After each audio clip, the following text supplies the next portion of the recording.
Hi everyone, फिर से एक नए वीडियो में स्वागत है दोस्त। आज की इस वीडियो में करने वाले हैं एएलपी में जो पूछा गया सवाल है मैथ का, वो सवाल को करने वाले हैं। आप लोग में से कुछ मेरे साथी मेरे भाई कमेंट कर रहे थे जो इस सीरीज को चालू रखना चाहिए। मेरे दोस्त, इस वीडियो में जो लेकर आए हैं आपको एनालिसिस कराने वाले हैं। आपका जो एएलपी का एग्ज़ाम हुआ था 25 नवंबर को, 3 शिफ्ट में हुआ था, उसमें से 2 शिफ्ट का क्वेश्चन लेके आए हैं और आपको बिल्कुल आसानी से समझाएंगे और आसान भाषा में समझाएंगे और कैसे इस सवाल को आप 5 से 10 सेकेंड के भीतर सवाल को लगाते, यानी आप 5 से 10 सेकेंड से ज़्यादा समय इस सवाल में नहीं लगाते। तो उस सवाल का एनालिसिस करेंगे और सवालों को लगाने का तरीका आपको बताएंगे। बिल्कुल शॉर्ट मेथड होगा, बिल्कुल क्लियर अप्रोच होगा, ताकि आप सवालों को काफ़ी कम समय में लगा पाएंगे। और मेरे दोस्त, जितना भी चैप्टर कराए हैं ना आपको, इसमें से भी सवाल आया है। ज़रा रुकिए, देखिए, समझिए और सवालों को कैसे लगाना है ये तरीका मेरे दोस्त आप देखिएगा, तो आपको आसानी से समझ में आ जाएगा जो सवालों को किस प्रकार से लगाना था। तो ये हमारा क्लास 1 है और इस सीरीज का क्लास 1 है। वो जो क्लास था पीछे वाला मेरे दोस्त, वो पीछे वाला सवाल को भूल जाइए, क्योंकि उसमें से ऐसे ही उठाए सवाल को और लेके आपके सामने आ गए थे। लेकिन इस सवाल में जो है शिफ्ट वाइज है, आपका शिफ्ट वाइज इस वीडियो में करने वाले हैं। तो वीडियो के लास्ट तक आप जरूर देखिएगा। अगर आपको वीडियो पसंद आता है तो वीडियो को लाइक करके शेयर कर दीजिएगा और चैनल पे नए हैं तो सब्सक्राइब जरूर कर लीजिएगा।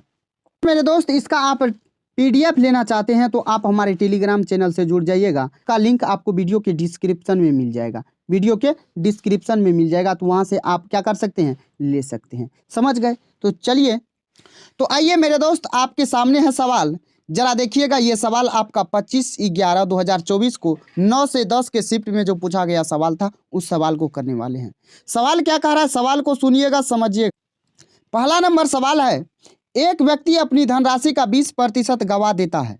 शेष धनराशि का 25% खर्च करने के बाद अभी भी उसके पास मूल रूप से कितनी धनराशि है। यानी उसके पास अब जो है 480 रुपया बच गया। कब कितना क्या करने के बाद? तो मेरे दोस्त, 20% गवा देता है यानी खो देता है, शेष का 25% खर्च कर देता है, उसके बाद उसको 480 बचा हुआ अभी भी है ना, बचा हुआ। तो आपको इस सवाल को लगाने का मेथड देखिए। जब 20% गवा दिया तो 20% का फ्रैक्शन वैल्यू कितना होता है? तो आप कहेंगे 1/5, यानी 5 रुपया था तो उसमें से 1 रुपया गवा दिया, यानी बचा हुआ अभी भी उसके पास 4 रुपया। इस बात को समझे। 25% खर्च कर देता है यानी कि 1/4, 4 में से 1 खर्च कर दिया यानी बचा 3। जो कट रहा है उसको काट दीजिए, यानी ये हो जाएगा 5:3 आपका हो जाएगा। तो आपका बचा हुआ जो है ये इसका वैल्यू 480 है ना। कितना गुना है? तो 160 गुना। मेरे भाई, इसका 160 गुना कितना हो जाएगा? तो 16×5 80, यानी 10 और 800 आपका बिल्कुल राइट आंसर हो जाएगा। कौन सा ऑप्शन में है? तो ऑप्शन बी में दिया हुआ है, यानी 2 नंबर में। तो मुझे उम्मीद है आपको समझ में आ गया होगा, क्लियर हो गया होगा। तो इसको छोटा कर लेते हैं ताकि आपको जो पीडीएफ देंगे तो उस पीडीएफ में आप आसानी से देख सकेंगे और समझ सकेंगे। तो मुझे उम्मीद है आपको समझ में आ गया होगा, क्लियर हो गया होगा। तो बढ़े नेक्स्ट सवाल पे। जरा नेक्स्ट सवाल देखिए, उसी में है जो सवाल क्या कह रहा है। कहा 9.6 रेशियो है 16.8 का, समानुपात है 18:x, तो x का मान पूछा है। यह सवाल भी आपको रेशियो एंड प्रोपोर्शन में बताया है। इस सवाल को लगाने का मेथड क्या था हमारा? तो इस सवाल को लगाने का मेथड था मेरे दोस्त, ये 9.6 है, रेशियो है 16.8, यानी ये जिस रेशियो में होगा उसी रेशियो में ये दोनों हमारा होगा कि नहीं होगा? तो होगा। तो जरा इस पॉइंट से पॉइंट उड़ जाएगा। तो आप 24 से काटिए, 24 चौका होता है 96, 24 सतह होता है, ठीक, ये हो जाता है। यानी इसका देखिए तो कितना गुना है, तो इसका गुना या देखिए तो आप ये भी कर सकते हैं। 18 जो है ये 4 का वैल्यू है, आपको 7 का चाहिए, यानी 7 से गुना। 2 से काटेंगे, ये 2 बार में, 2 से 9 बार में, 9 7 63, अब बटे हो जाएगा 2, 63/2 होता है 31.5 मेरे भाई मेरे साथी। तो आपको ये बात क्लियर हो गया, समझ में आ गया। तो आपका राइट आंसर कौन सा हो जाएगा? तो आपका बिल्कुल राइट आंसर हो जाएगा 31.5, आपका ऑप्शन 3। समझ गए? क्लियर हो गया? तो आइए नेक्स्ट सवाल जरा देखते हैं। कहा एक व्यक्ति ने 1 रुपये में 3 की दर से और 1 रुपये में 2 की दर से समान संख्या में संतरा खरीदे। 20% लाभ अर्जित करने के लिए उन्हें प्रति दर्जन किस मूल्य पर बेचना चाहिए। यानी यहाँ देखिएगा तो 1 रुपया में कितना मिलता है उसको? 3 मिलता है, और उसके बाद फिर 1 रुपया में 2 मिलता है। लेकिन कहा यहाँ जो बराबर राशि है, यहाँ बराबर है राशि। तो मेरे भाई दोनों को आर्टिकल को बराबर कर लीजिए ना, राशि नहीं होगा आपका, यहाँ पे क्या बराबर है, तो आपका वस्तु बराबर है, यानी कि वस्तु आपका यहाँ बराबर है। संतरा है तो संतरा बराबर है। तो यहाँ से आप देखेंगे, तो यहाँ से आप इसको बराबर करेंगे तो यहाँ 2 से गुना, यहाँ 3 से गुना। जब इसमें 2 से गुना तो यहाँ भी 2 से गुना, यहाँ 3 से गुना तो यहाँ भी 3 से, यानी ये रुपया कितना हो जाएगा, ये 5 रुपया हो जाएगा। यहाँ से कितना रुपया हो गया, 5 रुपया। 5 रुपया पे आप 20% के लाभ पे बेचेंगे, बोलिए 6/5 पे बेचेंगे कि नहीं, ये हो जाएगा 5 से 5, यानी 6 हो जाएगा आपका क्या, बिल्कुल राइट आंसर हो जाएगा। तो मेरे भाई मेरे साथी, आपको समझ में आ गया, क्लियर हो गया कि नहीं हुआ, बिल्कुल आसानी से आपको समझ में आ गया होगा। तो आइए नेक्स्ट सवाल पे आते हैं और नेक्स्ट सवाल जरा देखते हैं, और इस सवाल का राइट आंसर हो जाएगा ऑप्शन 4 हो जाएगा। आइए नेक्स्ट सवाल जरा देखते हैं, नेक्स्ट सवाल क्या कहता है। नेक्स्ट सवाल देखिएगा, सवाल यह बात कह रहा है, जो दिन के किसी विशेष समय में सूर्य के स्थिति के कारण 6 फीट लंबे व्यक्ति की छाया जो है 4 फीट होती है, जबकि उस व्यक्ति के बगल में खड़े एक खंभा 36 फीट का छाया बनाता है, तो खंभे की ऊंचाई क्या होगा। यहाँ छाया देखिए, तो छाया क्या है, तो यहाँ छाया 4 फीट का है, यहाँ वो जो लंबा पिलर है वो कितना का है, 6 फीट का। तो यहाँ से आपको क्या करना है, तो जरा देखिए यहाँ से, तो मेरे भाई ये छाया 4 फीट का है, यहाँ भी छाया 36 फीट का है, इसका कितना गुना है, तो 9 गुना है। तो इसका भी 9 गुना होगा, यानी इसका 9 गुना करेंगे तो कितना हो जाएगा, 9 छाके 54 हो जाएगा कि नहीं। तो इसका बिल्कुल राइट आंसर आपका कौन सा होगा, तो इसका बिल्कुल राइट आंसर ऑप्शन डी हो जाएगा। होगा कि नहीं होगा, तो मुझे उम्मीद है आपको समझ में आ गया होगा, क्लियर भी हो गया होगा। तो इसको जरा छोटा कर लेते हैं ताकि आपको आसानी से समझ में आएगा। तो यहाँ देखिएगा, तो इसको एक बार छोटा कर लेते हैं और उसके बाद आप नेक्स्ट सवाल को भी देख लीजिए। यहाँ लिख देते हैं और यहाँ दे देते हैं। तो जरा आपको यहाँ देखिएगा, नेक्स्ट सवाल है, एक कार 10 किलोमीटर प्रति घंटा, 20 किलोमीटर प्रति घंटा, 30 किलोमीटर प्रति घंटा और 60 किलोमीटर प्रति घंटा की चाल से 3 किलोमीटर की 4 क्रमिक दूरियां तय करती है। इस दूरी में कार की औसत चाल क्या होगा। जानते हैं इस प्रकार के सवाल को जब भी आपका 2 डेटा दिया हुआ रहता है तो आप लगाते हैं 2xy अपॉन में x प्लस वाई, लगाते हैं कि नहीं, 2xy अपॉन में x प्लस वाई लगाते हैं। तो मेरे भाई मेरे साथी, आपको तो यहाँ 2 डेटा नहीं दिया हुआ, यहाँ पे आपको 2 से अधिक डेटा दिया हुआ है। तो आपको यहाँ क्या करना है, यहाँ जो आपको तरीका लगाना है, जरा इस 10 का 20 का 30 का 60 का एलसीएम लीजिए, तो 60 हो जाएगा। यहाँ से आपका एलसीएम क्या हो जाएगा, 60 हो जाएगा, तो 60 ले लीजिए। जब यहाँ से 60 हो जाएगा तो आप बताइए, यहाँ 60 हो गया तो ये हमारा टोटल डिस्टेंस हो जाता है, ये हमारा टोटल डिस्टेंस होता है। तो यहाँ से जब आप लगाइएगा, ये 10 छाके 60, 20 तिया 60, 30 दूना 60, 60 का 60 हो जाएगा। ये जो आपका आया ये टाइम का रेशियो आ रहा है, क्योंकि ये किलोमीटर ये स्पीड है, ये आपका डिस्टेंस हो जाता है, ये जो सब जो है आपका टाइम हो जाता है। तो मेरे भाई इस बात को आप समझे। तो टोटल टाइम आपका एवरेज स्पीड बराबर क्या हो जाएगा, टोटल डिस्टेंस अपॉन में टोटल टाइम हो जाएगा। तो टोटल डिस्टेंस कितना है, तो 60 यहाँ पे है, तो 60 लिखिए। लेकिन यहाँ कहा 4 क्रमिक दूरियां, यानी इसका 4 गुना लेना है, 4 गुना लेना है। उसके बाद टाइम को जोड़िए, 6 3 9 2 11, 1 हो जाएगा 12, 12 से काटेंगे यहाँ 5 बार में, 5 चौका हो जाएगा 20, यानी 20 किलोमीटर प्रति घंटा आपका क्या हो जाएगा, एवरेज स्पीड यहाँ से निकल के आ जाएगा। तो मुझे उम्मीद है आपको ये बात ये चीज़ समझ में आ गया होगा, क्लियर हो गया होगा। तो बढ़े नेक्स्ट सवाल पे मेरे भाई। नेक्स्ट सवाल देखिएगा, नेक्स्ट सवाल का 2 संख्याओं का एचसीएफ और एलसीएम क्रमशः 7 और 245 है, तो उनका गुणनफल क्या होगा। यानी उसका क्या पूछा है, गुणनफल। तो ये बात तो आपको पता है ना, जो a इंटू बी यानी 2 संख्याओं का प्रोडक्ट जो बराबर होता है एलसीएम इंटू एचसीएफ की, होता है कि नहीं होता है। तो यहाँ एलसीएम और एचसीएफ को गुना करेंगे तो यही तो हमारा 2 संख्याओं का प्रोडक्ट हो जाएगा कि नहीं। तो यहाँ गुना करेंगे तो यहाँ आपका हो जाएगा कितना, 7 गुना तो 245 कर दीजिए, कितना होगा, 7 पंच होता है 35, और यहाँ 7 चौका 28 3 31, और यहीं तक गुना करने के बाद आपका आंसर आ रहा है। जरा देखिए, तो लास्ट के 2 डिजिट 15 कहाँ है, तो इसमें नहीं है, इसमें नहीं है, इसमें है, ऑप्शन 3 में है ना, 3 में। तो 3 में है तो 3 आपका बिल्कुल राइट आंसर हो जाएगा। तो बढ़े नेक्स्ट सवाल पे। आइए नेक्स्ट सवाल जरा देखते हैं। नेक्स्ट सवाल हमारा क्या कहता है, ये सवाल आपको एवरेज में कराए हैं कि नहीं कराए हैं। कहा 3 संख्याओं के सॉरी 3 के प्रथम 25 गुणजों का औसत कितना होगा। 3 का तो आपको इस सवाल को लगाने का बताएं, 3 लिखिए, 25 गुणज कर रहा है तो 25 तिया कितना होता है 75, अब भाग दे देना है 2 से, तो आप देखेंगे तो ये आपका हो जाएगा 78, 78 बटे 2 जब करेंगे तो आपका 39 हो जाएगा। कौन सा आंसर, तो ऑप्शन 3 में है। उसके बाद नेक्स्ट सवाल देखिए, तो एल एम आपका समानांतर रेखा है ना, तो x प्लस 2y क्या हो जाएगा, x प्लस 2y का मान पूछा है। कुछ नहीं करना है, यहाँ आप जरा देखेंगे तो यहाँ आपका x है और ये समानांतर रेखा है ना, तो यहाँ जब x है और समानांतर रेखा है, यहाँ 105 डिग्री है, 105 डिग्री है मेरे भाई। तो आप एक बात बताइए, जब भी समांतर रेखाओं के अंतःकोणों का योग जो है, अंतःकोणों का योग 180 होता है, समांतर रेखा के अंतःकोणों का योग 180 डिग्री होता है।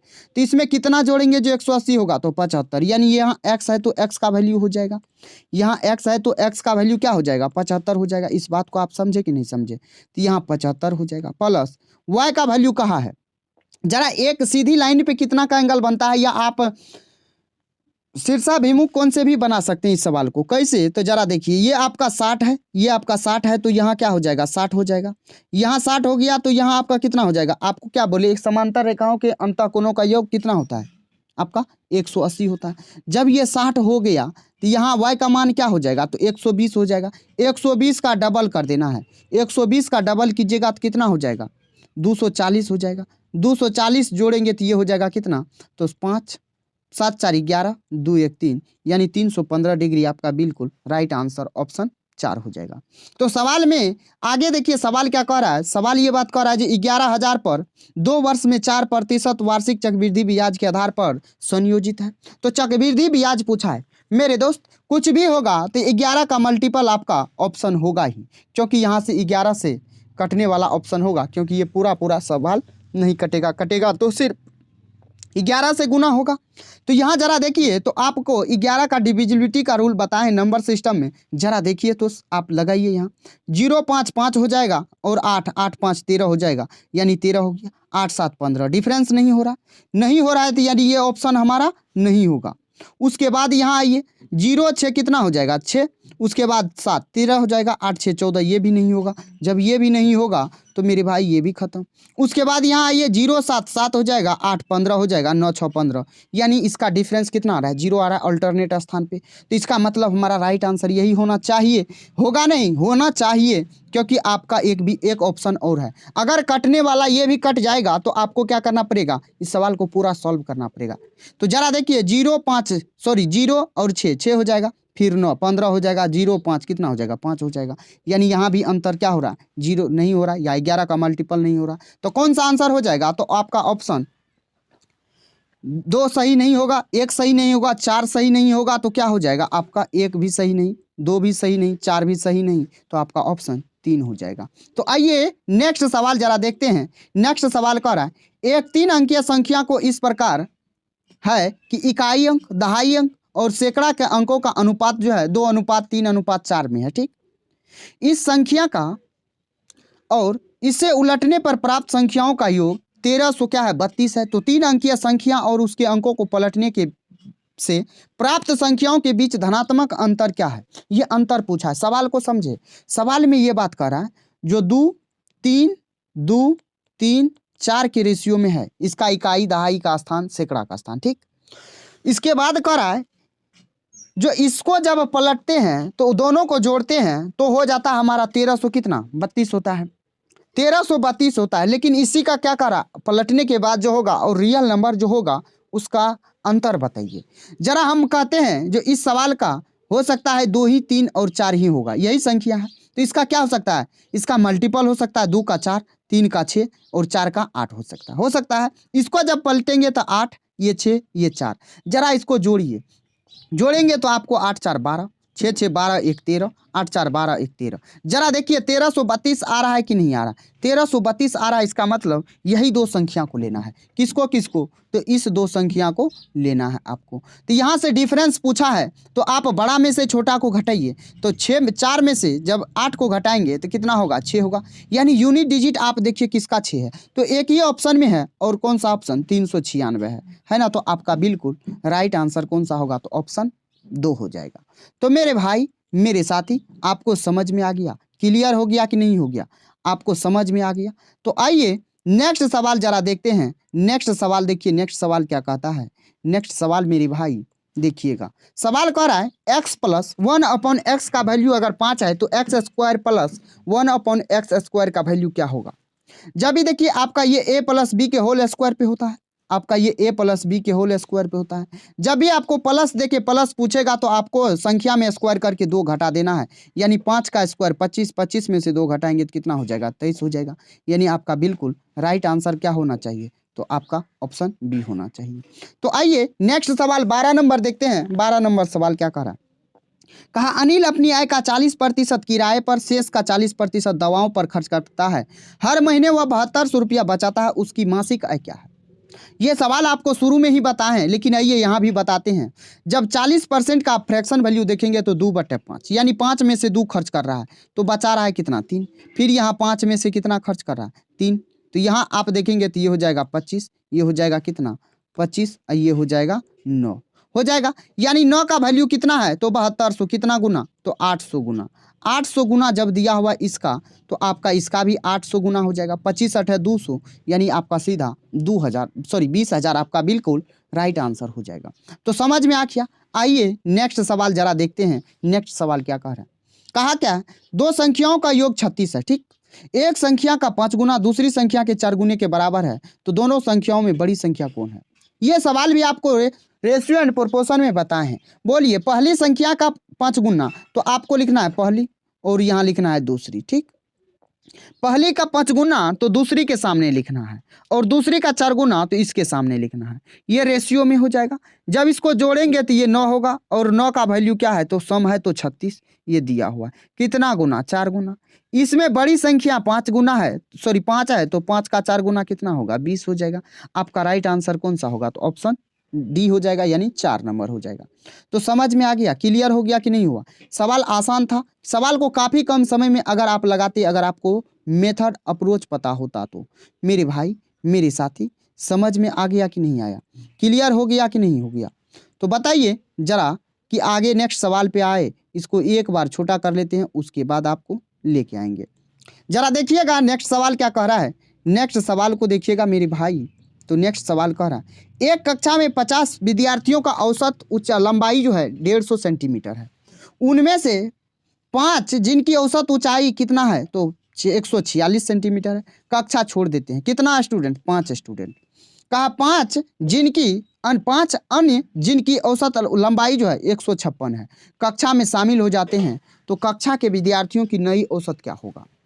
देखिए, जब ये सबका एवरेज कितना है, 150 है। जब ये जा रहा है तो कितना, 146 वाला जा रहा है, आ रहा है 156 वाला, 46 वाला जा रहा है। एक्चुअल में तो ये है आपका एवरेज, है ना। कौन सा एवरेज है आपका, तो एक्चुअल में 150 सेंटीमीटर एवरेज है, और 146 वाला जा रहा है, आ रहा है 56। जब एक बात हमको बताइए, यहाँ से कितना अधिक वाला आ रहा है, कितना अधिक आ रहा है ये बता दीजिए। तो यहाँ देखेंगे तो 10 एक पे आ रहा है, तो जा रहा है 5, यानी 50 आ रहा है कि नहीं, 50 ये टोटल में वृद्धि हो जाएगा, यानी है कितना स्टूडेंट, तो 50 काट दीजिएगा तो ये एक बार में कटेगा, यानी आपके एवरेज में 1 का वृद्धि होगा, यानी 51 हो जाएगा। 50 से कितना हो जाएगा, 51 हो जाएगा। आपका बिल्कुल राइट आंसर हो जाएगा, होगा कि नहीं। सवाल में यहाँ देखिएगा तो नेक्स्ट सवाल है, कहा एक दुकानदार 5% और 4% की 2 क्रमिक छूट देता है, तो कहा एकल छूट क्या होगा। तो आपको डिस्काउंट भी पड़ा है, आप जरा जाके देखिएगा। 5 और 4 को जोड़िए तो कितना होता है, 9, और 5 और 4 को गुना कीजिए तो कितना होता है, 20 होता है। 20 में 100 से भाग देंगे तो आपका 0.2 होगा, यानी कि 9.549 9 में से आपको 0.2 घटाना है तो कितना होगा, 8.8 नहीं होगा, कितना होगा, 8.8 नहीं होगा। इस सवाल को मौखिक लगाने वाला था मेरे भाई, काफ़ी कम समय लगता। तो यहाँ से देखिएगा नेक्स्ट सवाल क्या है, कहा ए अकेले 6 दिनों में, बी उसी काम को 8 दिनों में। ए बी ने इस काम को 3200 में पूरा करने का सोचा, ठीक। सी की सहायता से उन्होंने 3 दिन में काम को पूरा कर लिया, और सी को भुगतान कितना राशि होगा। यानी ये आपका वर्क एंड वेजेज से सवाल पूछा है। जब वर्क एंड वेजेज से पूछा है मेरे दोस्त, तो एक बात आपको वर्क एंड वेजेज भी पढ़ा रखे हैं, जरा आप जाके देख सकते हैं। तो आपको आसानी से समझ में आ जाएगा। लेकिन यहाँ सवाल है तो यहाँ सवाल को समझना जरूरी है। कैसे, तो देखिएगा मेरे भाई, वर्क एंड वेजेज में जो है आपके एफिशिएंसी के रेशियो के हिसाब से आपको क्या मिलेगा, तो पेमेंट मिलेगा। तो यहाँ देखिएगा तो यहाँ 6 है, यहाँ कितना है तो 6 है, यहाँ कितना है 8 है, यहाँ कितना है तो 3 है। इस तीनों का एलसीएम लीजिएगा तो ये हो जाएगा 24 हो जाएगा। यहाँ देखिएगा तो तीनों का 3 8 होता है 24, यानी तीनों का एफिशिएंसी का सम सी की सहायता से कर रहा है ना, यानी तीनों के एफिशिएंसी का सम कितना है 8 है। यहाँ से देखिएगा तो ये है A4, ये A4, और यहाँ कितना दिन था, तो यहाँ आपका देख लेते हैं 8 दिन है, 8 दिन है, और यहाँ 6 दिन है, यानी 8 तिया 24। बी का कितना हो गया 3, बी का 3 हो गया, ए का 4 हो गया, तो सी का बताइए कितना होगा, 1 होगा कि नहीं। तो इफिशिएंसी का रेशियो यहाँ 4 3 7 1 8, 8 का वैल्यू क्या है 32 है, यानी 8 चौका 32। एक सी का पूछा है, यानी सी का कितना हो जाएगा, 1 है तो 400 हो जाएगा। कौन सा आंसर, तो ऑप्शन 3 सही हो जाएगा। क्लियर हो गया, समझ में आ गया। आइए नेक्स्ट सवाल जरा देखते हैं। नेक्स्ट सवाल देखिएगा, निम्नलिखित संख्याओं में 11 का विभाज्यता लगाइए, यानी 11 से विभाज्य होने वाला संख्या बताइए।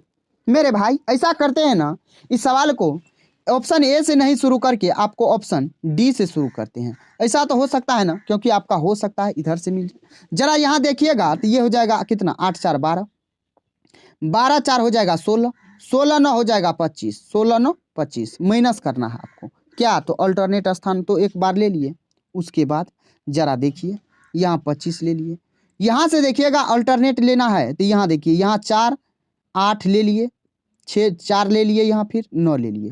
तो यहाँ अब देखिए कौन कौन बच रहा है, तो 6 6 6 12 2 14, 14 घटाइएगा तो ये 11 होगा, यानी ये 11 का मल्टीपल है अल्टरनेट स्थान का डिफरेंस। तो इसका मतलब मेरे दोस्त आपका बिल्कुल राइट आंसर क्या हो जाएगा, तो ऑप्शन डी ही सही हो जाएगा, ऑप्शन डी ही सही हो जाएगा। क्लियर हो गया, समझ में आ गया कि नहीं आया। तो अब देखिए ये सवाल आपको उस वीडियो में भी बताए थे और यहाँ भी बताएंगे, जरा देखिएगा। कहा दिए गए व्यंजक का मान क्या होगा, 2 का क्यूब है और गुना है -9 के पावर 0 गुना 3 का क्यूब है। 3 का क्यूब यानी होता है कितना, तो 27, 3 का क्यूब होता है 27, उसके बाद गुना करना है 2 का क्यूब 8, और किसी भी संख्या के पावर अगर 0 है तो उसका मान 1 होता है 1 से। 8 7 56, और आप देखिए 36 होगा क्या, यूनिट डिजिट 6 है तो 36 होगा, नहीं होगा। तो आपका यहाँ से क्या होगा, बिल्कुल राइट आंसर। तो आपका बिल्कुल राइट आंसर यहाँ से होगा 216। समझ गए। अब आइए नेक्स्ट सवाल। ये सवाल दिया हुआ है क्या, तो एक त्रिभुज की लंबाई 5 सेंटीमीटर 7 सेंटीमीटर 10 सेंटीमीटर, तो त्रिभुज का क्षेत्रफल पूछा है। बोलिए सवाल आसान है कि नहीं है। तो आपको यहाँ से एस निकालना होगा। एस बराबर क्या होता है, तो ए प्लस बी प्लस सी अपॉन में 2 होता है। यानी यहाँ देखेंगे 10 7 17 5 होता है 22, यानी सी देखेंगे तो यहाँ यहाँ से देखेंगे तो एस आपका कितना आ जाएगा, 11 आ जाएगा। और आपका त्रिभुज का क्षेत्रफल बराबर क्या होता है, S into S minus A into S minus B into S minus C का रूट अंडर, यही ना होता है। तो एस इंटू यानी 11 इंटू 11 माइनस ए यानी 11 माइनस 5 हो जाएगा 6, 11 माइनस 7 यानी 11 माइनस 7 4 हो जाएगा, 11 माइनस 10 हो जाएगा 1, रूट अंडर लगा देना है। ठीक, तो यहाँ से देखेंगे तो 4 का वर्गमूल हो जाएगा 2 और 11 छा के हो जाएगा 66। बिल्कुल राइट आंसर ऑप्शन ए हो जाएगा कि नहीं होगा। क्लियर हो रहा है कि नहीं हो रहा, तो आपको समझ में आ रहा होगा। आइए नेक्स्ट शिफ्ट का देखिएगा, और ये हमारा 12 से 12:30 से 1:30 बजे के बीच का आपका क्या है, तो ये शिफ्ट का पेपर है। जरा इस सवाल को बताइए, लगाने का तरीका को देखिए। तो यहाँ देखिएगा सवाल क्या कह रहा है, कहा P/Q के पावर 2m + 2 है, बराबर है Q/P का पावर 9 - m, तो m का मान क्या होगा।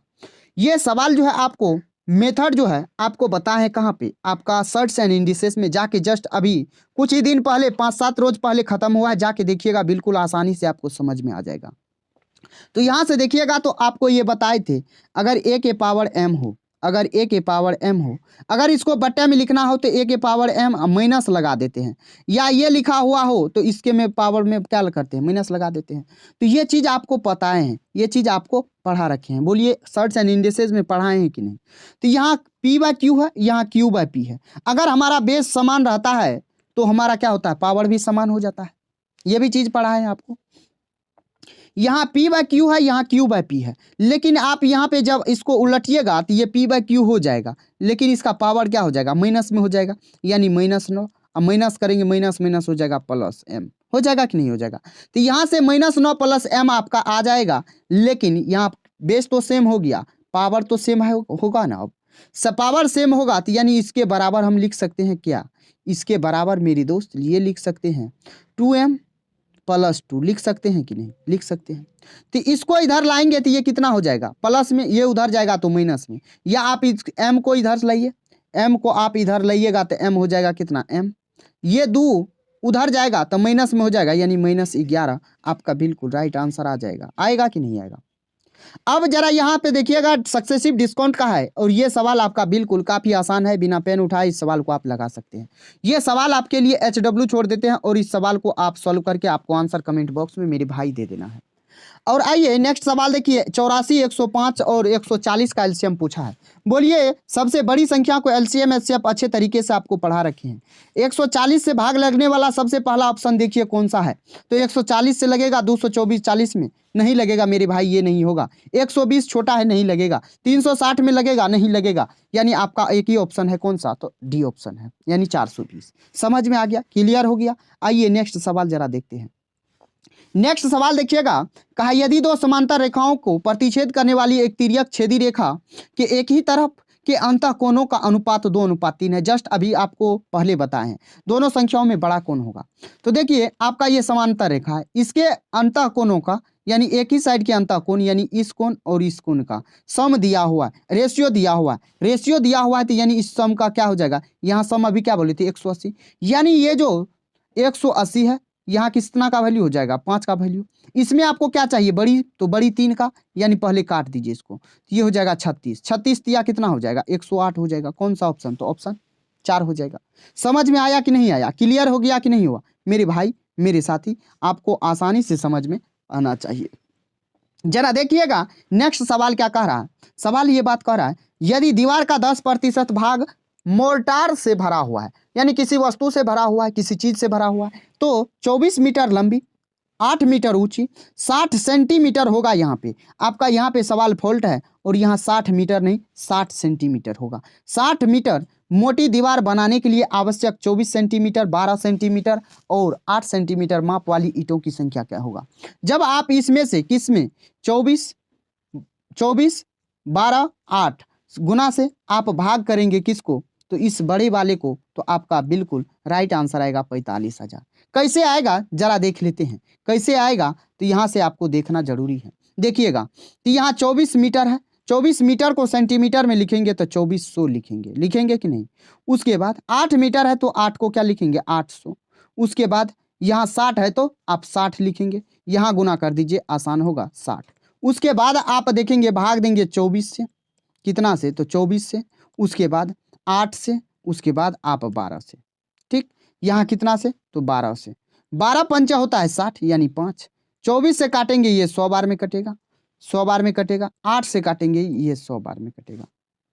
और आपका क्या कहा 10% भाग, 10% भाग यानी क्या हो जाएगा 10% भाग भरा हुआ है तो उससे ऊपर ही ना उसको चुनाई करेगा या उससे जोड़ेगा, तो आपका बचेगा कितना 9/10 यानी ये हो जाएगा 9/10 गुना के साथ। तो यहाँ से 1 जीरो आपका ये काट जाएगा, 9 × 5 = 45 हो जाएगा। 45 पे 3 गो जीरो, 45,000 होगा कि नहीं होगा। तो मेरे भाई मेरे साथी आपको समझ में आ गया, क्लियर हो गया कि नहीं हो गया। बिल्कुल आसान सवाल था, बस आपको समझना था और लगाने का तरीका मेरे दोस्त सीखना था। तो आपको समझ में आ गया होगा, क्लियर हो गया होगा। अब इसको छोटा करके यहाँ दे देते हैं ताकि आप आसानी से समझेंगे। तो मुझे उम्मीद है आपको समझ में आ गया होगा। यहाँ देखिएगा तो ये सवाल है आपका, प्रत्येक 250 मीटर लंबी 2 रेलगाड़ी समान समांतर पटरियों पर क्रमशः 90 किलोमीटर प्रति घंटा, 60 किलोमीटर प्रति घंटा की चाल से विपरीत दिशाओं में चल रही है। वे एक दूसरे को कितने सेकेंड में पूरी तरह से पार कर जाएगी। अब बताइए एक दूसरे को पार करेगी यानी कि वो खुद की लंबाई को पार करती है, यही ना करती है।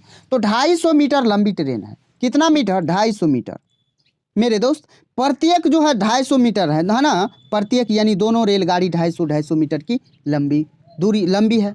यानी दोनों के क्या करेंगे तो आपका यहाँ पे ये चाल क्या हो जाएगा, जब विपरीत डायरेक्शन से आ रही है इसका मतलब चाल को जोड़ देना है। तो टाइम बराबर क्या होता है, टाइम बराबर आपका डिस्टेंस अपन में हो जाएगा 250 कितना हो जाएगा 500 मीटर, और जोड़ेंगे तो ये हो जाएगा 120। इसको जब आप मीटर पर सेकेंड में बदलेंगे तब 5/18 यानी 18 ऊपर चला जाएगा।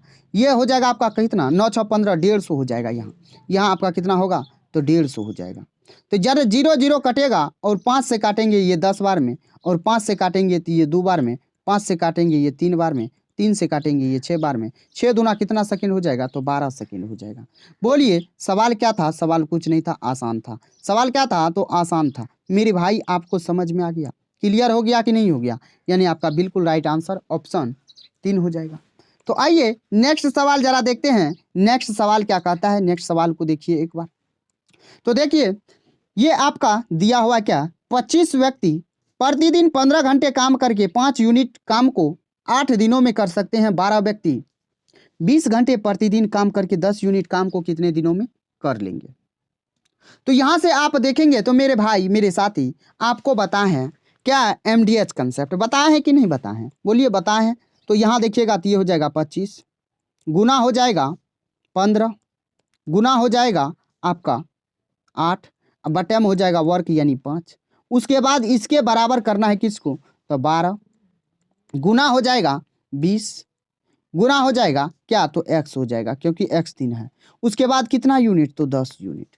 5 से काटेंगे ये 2 बार में, 2 से काटेंगे ये 10 बार में कटेगा। 5 से काटेंगे 5 बार में, 5 से काटेंगे 2 बार में, और यहाँ देखेंगे तो आप यहाँ काटेगा 4 बार में। ठीक, 4 तिया होता है 12। 3 से काटेंगे ये 5 बार में, यानी 5 25 हो जाएगा x का मान। आपको समझ में नहीं आया होगा, लेकिन आपको ये बात तो क्लियर हो गया नहीं, सवाल को काफ़ी कम समय में लगा सकते हैं। तो मेरे दोस्त यहाँ पे आपका बिल्कुल राइट आंसर हो जाएगा 25। कौन सा, तो ऑप्शन डी।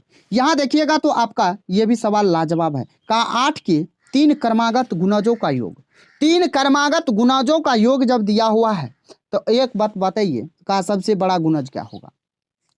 जब इसमें हम 3 से भाग दे देंगे तो हमको बीच वाला निकल के आ जाएगा। मेरे भाई जब इसमें 3 से भाग देंगे तो हमारा बीच वाला निकल के आएगा ना, लेकिन सबका डिफरेंस कितना का है, 8 8 का। तो जब काटेंगे तो ये 8 3 से 8 बार में 24, और यहाँ काटेंगे तो 8 तिया 24 कितना हो जाएगा यहाँ, तो 3 8 24 यानी 808 आ गया कितना, ये बीच वाला। तो इससे बड़ा जो होगा तो इसमें 8 जोड़ेंगे तब ना आ जाएगा, तो 816 आपका यहाँ से बिल्कुल राइट आंसर कौन सा होगा, ऑप्शन 2 हो जाएगा कि नहीं। उसके बाद आइए नेक्स्ट सवाल जरा देखते हैं। कहा किसी वस्तु में 20% की कमी की जाती है, उसके खपत में 15% की वृद्धि की जाती है, राजस्व पर क्या प्रभाव होगा। ये सवाल आपको परसेंटेज में भी बताए हैं और आप काफ़ी कम समय में सवाल को लगा सकते हैं। जब आपका प्राइस क्या हो रहा है, 20% कम हो रहा है, यानी 5 था तो 4 हो रहा है। खपत देखिएगा तो ये 15% यानी 15% कम हो रहा है, यानी 15% का फ्रैक्शन वैल्यू 3/20 होता है। क्या हो रहा है, वृद्धि हो रहा है, यानी 20 था तो अब हो जाएगा 23, हो जाएगा ना 23। यहाँ देखिएगा तो ये हो जाएगा 20 पंचा 100 और 23 चौका 92, यानी पहले 100 रुपया इनकम था और वृद्धि हो गया। पहले 100 रुपया क्या होता था, खाता था या मूल्य था। यहाँ पे आपका क्या हो गया, आपका 23 चौका 92, कितना का कमी हो गया, 8 का कमी हो गया। आसानी से समझ में आ गया, क्लियर हो गया। तो मेरे भाई देखिए नेक्स्ट सवाल 13 नंबर सवाल, जरा 13 नंबर सवाल को देखते हैं। 13 नंबर सवाल कहता है पिछले वर्ष एक स्कूल में 610 लड़के, इस वर्ष में 20% की कमी आई है इसमें, ठीक आई। इस वर्ष स्कूल में लड़कियों की संख्या लड़कों की संख्या का 175% है, तो स्कूल में लड़कियां कितना है। सवाल कुछ नहीं है, 610 पहले था ना, अब ये 20% कम हो गया, ये अब 20% कम हो गया तो 20% कम हो गया, यानी 80% तो बचा है ना। 80% कहने का मतलब 4/5 तो अभी भी बचा हुआ है ना, बचा हुआ। तो मेरे भाई जब अभी भी 4/5 बचा हुआ है तो लिखिए ना, इसका 75% है, यानी 7/4 है ना। 4 से 4 कटेगा, 5 से काटेंगे तो ये 12 पंचे 60, ये हो जाएगा 2, 7 दूना 14, और यहाँ देखेंगे 7 दूना हो जाएगा 14, 12 सत्ते 84, 1 85, 854। कौन सा ऑप्शन है, तो ऑप्शन 3 हो जाएगा। क्लियर हो गया, समझ में आ गया। कहा 4 से लगने वाला संख्या बताइए, 4 से, तो आपका लास्ट का 2 डिजिट अगर 4 से लग गया तो इसका मतलब वो भी संख्या लग जाएगा। क्या 54 में लगेगा, नहीं लगेगा। क्या 42 में लगेगा, नहीं लगेगा। 34 में लगेगा, नहीं लगेगा। 24 में लगेगा, तो मेरे भाई जी लगेगा। तो अब लगेगा तो यही हमारा राइट आंसर हो जाएगा। कहा 30 और 50 के बीच, 30 और 50 के बीच सभी अभाज्य संख्याओं का औसत क्या होगा। 30 और 50 के बीच कह रहा है ना, तो 30 और 50 के बीच कह रहा है तो कुछ नहीं करना है। आपको क्या करना है, 30 के बाद होता है कितना, 31, 30 के बाद अभाज्य संख्या 30 और 50 के बीच 31, उसके बाद 37, उसके बाद 41, उसके बाद 43 और 47। कितना हो जाएगा? तो 47 यहाँ जोड़ देते हैं। जरा देखिए तो 1 2 3 4 5 हो गया और इसमें जोड़ के इसको भाग दे देना है, लेकिन आपको एवरेज भी पढ़ा रखे हैं। जरा जाके देखिएगा तो मेरे दोस्त आसानी से समझ में आ जाएगा। इसका बिल्कुल राइट आंसर 39.8 हो जाएगा। आप यहाँ पे जोड़ के 5 से भाग दे सकते हैं, या तो आप डेविएशन के मेथड से सॉल्व कर सकते हैं, आसानी से सॉल्व हो जाएगा। उसके बाद जरा देखिए तो ये सवाल आपका बिल्कुल लाजवाब है। क्या कहा? तो एक किसी विशेष परीक्षा में एक कक्षा के विद्यार्थियों का औसत 80 है। यहाँ जो है 80 है, उसके बाद यहाँ एक बार इसको हटा देते हैं। यहाँ देखिएगा तो कहा 5 विद्यार्थियों को जिनके उस परीक्षा में औसत अंक 40 को हटा दिया जाए और शेष विद्यार्थियों का औसत अंक 90 हो जाता है। परीक्षा लिखने वाले विद्यार्थियों की संख्या क्या होगी? इस सवाल को भी आप काफी कम समय में लगा सकते हैं। तो मेरे दोस्त ये सवाल भी आपको HW के तौर पे दे देते हैं और इस सवाल को आप सॉल्व करके आपको आंसर कमेंट बॉक्स में दे देना है। तो समझ में आ गया, क्लियर हो गया? इस सवाल को आप सॉल्व कीजिएगा, ठीक है। आइए यहाँ नेक्स्ट सवाल देखते हैं। नेक्स्ट सवाल जरा देखते हैं। तो मेरे भाई कहा निम्नलिखित व्यंजक को सरल कीजिए। इसको भी आप सरल कर सकते हैं x और y का मान रख के। तो आप x और y को ऐसा कीजिए जो आसानी से x नहीं है तो z है, वह है z बराबर y बराबर 1 लिख सकते हैं। वैल्यू ले लीजिए ना, आसानी हो जाएगा। तो यहाँ 2 में से जब 5 को घटाएंगे तो -3 होगा, -3 का स्क्वायर करेंगे तो 9 हो जाएगा, यानी 9 हो गया। यहाँ देखेंगे तो ये 7 हो जाएगा, 7 का स्क्वायर 49, 49 में जब 9 को जोड़ेंगे तो 58, 58 में से जब 25 को घटाएंगे तो मेरे दोस्त आपका आएगा कितना? 58 में से 25 घटाएंगे तो आएगा 33। यहाँ देखिए तो 9 4 13, यानी ये हो रहा है 29 4 33 हो रहा है। यहाँ देखिएगा तो ये घटाने का नहीं होगा, यहाँ देखिएगा घटाने का नहीं होगा, यानी ये भी नहीं होगा। तो आपका एक ही ऑप्शन है 33। कौन सा ऑप्शन? तो ऑप्शन ए हो जाएगा। यहाँ देखिएगा तो यहाँ भी सवाल आसान है। कहा 4 sin स्क्वायर थीटा बराबर 1 है और थीटा का मान एक न्यून कोण है, यानी एक्यूट एंगल है, यानी 90 डिग्री से कम है। तो cos square theta plus tan square theta क्या होगा? तो आप यहाँ से देखिएगा तो ये हो जाएगा 4 स्क्वायर, यानी साइन स्क्वायर थीटा होगा, यानी ये 4 इसके बट्टे में चला जाएगा और साइन स्क्वायर थीटा हो जाएगा 1/2। 1/2 यानी कि क्या हो? साइन का 30 का वैल्यू होता है, यानी 30 का वैल्यू हो जाएगा। यहाँ देखेंगे तो कोस स्क्वायर 30 का वैल्यू होता है √3/2, यानी √3/2 को जब आप स्क्वायर करेंगे तो ये 3/4 आ जाएगा। यहाँ जब देखेंगे तो tan 30 का मान होता है मेरे दोस्त 1/√3, यानी 1/3 हो जाएगा स्क्वायर करेंगे तो। यहाँ 12 लेंगे, एलसीएम होगा, यहाँ 9 प्लस हो जाएगा 3 चौका 9 4 13, 9 4 13/12। कौन सा आंसर? तो ऑप्शन एक ही आंसर हो जाएगा। समझ में आ गया, क्लियर हो गया? तो यहाँ देखिएगा तो ये सवाल स्थिर जल में 3 किलोमीटर की चाल से नाव चला रहे एक नाविक के धारा के प्रतिकूल, यानी धारा के उल्टा चल रहा है 50 किलोमीटर जाने में, और धारा के अनुकूल यानी धारा के दिशा में 50 किलोमीटर जाने की तुलना में 2 गुना समय लगता है। यानी कि 50 किलोमीटर का दूरी है और जब धारा के दिशा में जा रहा है और जब धारा के विपरीत आ रहा है तो धारा के दिशा में जो जा रहा है समय उसका डबल लगता है। किसमें? तो आपका विपरीत में। तो यही बात का धारा के अनुकूल नाभिक की चाल क्या होगा? आपको कुछ नहीं करना है, यहाँ लिखना है डी, यानी अप, यानी यहाँ पे डाउन और अप स्ट्रीम। मेरे दोस्त यहाँ पे आपका डिस्टेंस कांस्टेंट है। अगर हमारा डिस्टेंस कांस्टेंट है तो टाइम का रेशियो हमारा उल्टा हो जाता है स्पीड का रेशियो, यानी टाइम का रेशियो 1:2 होगा, स्पीड का रेशियो हो जाएगा 2:1 हो जाएगा। यहाँ से 2:1 हो जाएगा। कितना हो जाएगा? तो 2:1 हो जाएगा। यहाँ से जब आप निकालेंगे आप बोट का, मेरे दोस्त यहाँ से जब आप बोट का निकालेंगे तो आपका क्या आएगा? दोनों को जोड़िए और आधा कर दीजिए। तो 2 1 3, 3 का आधा होता है 1.5 होता है ना। तो 1.5 का कितना गुना है? ये 1.5 का कितना गुना है? 2 गुना है। तो इस 2 का कितना गुना होगा? क्योंकि धारा के अनुकूल कर रहा है। 2 का 2 गुना कितना हो जाएगा? 2 का 2 गुना 4 हो जाएगा। बिल्कुल आपका बिल्कुल राइट आंसर हो जाएगा। कौन सा ऑप्शन होगा? तो बताइए कौन सा ऑप्शन आपका राइट आंसर होगा? तो ऑप्शन ए हो जाएगा। आपको मेरे दोस्त समझ में आ गया होगा और क्लियर भी हो गया होगा और आप काफ़ी कम समय में सवालों को लगा सकते हैं। तो मुझे उम्मीद है आपको ये वीडियो पसंद आया होगा। अगर आप इसका PDF लेना चाहते हैं तो मेरे दोस्त आपके वीडियो के डिस्क्रिप्शन में आपको लिंक दिया होगा, आप जाके वहाँ से ले सकते हैं। तो मुझे उम्मीद है आपको समझ में आ गया होगा। चलिए दोस्त, फिर मिलते हैं नेक्स्ट वीडियो में। तब तक के लिए जय हिंद, बाय बाय, टेक केयर।